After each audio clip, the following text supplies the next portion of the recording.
Today we're going to talk about heat stress, what it is, how to recognize it, and most importantly, how to prevent it. With the temperatures we see during the summer, this is something that can affect anyone working outside or in hot environments.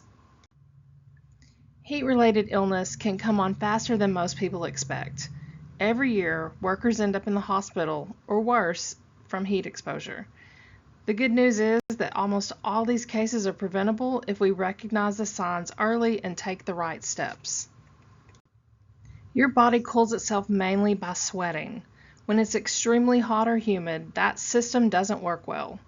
Your internal temperature starts to rise and your heart has to work harder. That's when heat stress begins. Heat illness usually follows a progression. It starts mild with heat cramps, then moves to heat exhaustion, and if it's not treated, can turn into heat stroke, which is a medical emergency. The key is catching it early before it gets to that point. Certain conditions make heat illness more likely. High heat, humidity, direct sunlight, and physical demanding work. Also, people who are new or coming back after time off are at a higher risk because their bodies aren't used to the heat yet. Heat cramps are usually the first warning sign. These are painful muscle spasms, often in the legs, arms, or abdomen. They are caused by losing too much water and salt through sweating. If you ignore this stage, it can get worse. Heat exhaustion is more serious. You'll often see heavy sweating, dizziness, nausea, and weakness.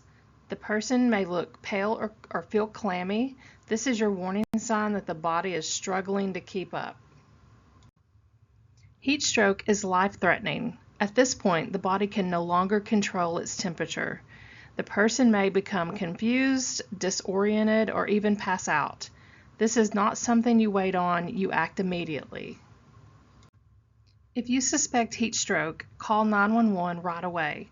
Move the person to shade, start cooling them down with water or ice packs, and stay with them until help arrives. Quick action can save their life. Dehydration is a major contributor to heat illness.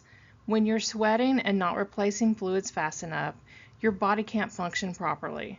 This is where things can start going downhill quickly. One of the biggest mistakes people make is waiting until they feel thirsty.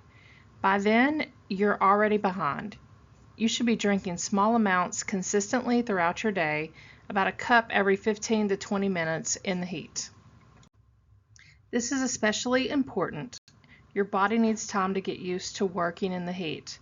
New employees or anyone coming back from time off are at the highest risk. Workload should increase gradually over about a week. Prevention comes down to a few key things. Stay hydrated, take breaks, and try to do heavier work earlier in the day when it's cooler. Also, keep an eye on your coworkers. Sometimes others notice symptoms before you do. It's not just the temperature, it's the humidity too. That's what the heat index measures. On humid days, it can feel much hotter than the actual temperature, which increases your risk. The OSHA Heat Safety Tool is a simple app that shows you the heat index and risk level for the day. It also gives recommendations for water, rest breaks, and precautions. It's a good tool to check before starting work. Heat illness is preventable if we stay ahead of it. So drink water, take breaks, and don't ignore symptoms, either in you or someone else. If something feels off, say something. I have a quick heat safety quiz that we're going to take. It's only 5 questions. Question 1, how often should you drink water when working in the heat? A, every hour, B, only when thirsty, or C, every 15 to 20 minutes.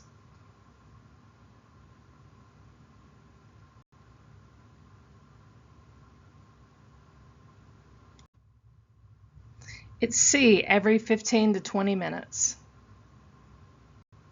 Question 2, which of the following is a sign of heat exhaustion?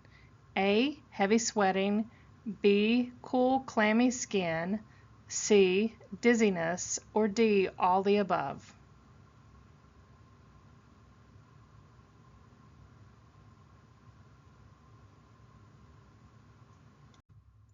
It's D, all of the above. Question 3. What should you do first if someone shows signs of a heat stroke? A, give them water. B, call 911. Or C, let them rest.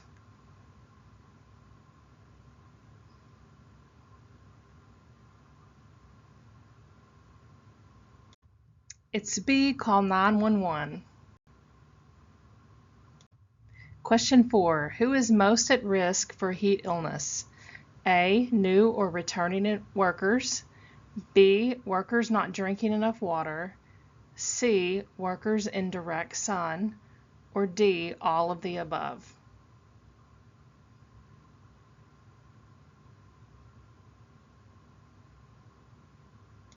The answer is D, all the above. Question 5, true or false?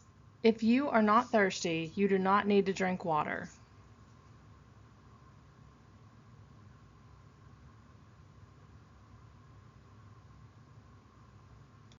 The answer is false. You should still drink water every 15 to 20 minutes, even if you're not thirsty while you're working in the heat. If you have any questions or comments, you can call me, Mary Beth, at extension 0104 or stop by the lab building and ask for me.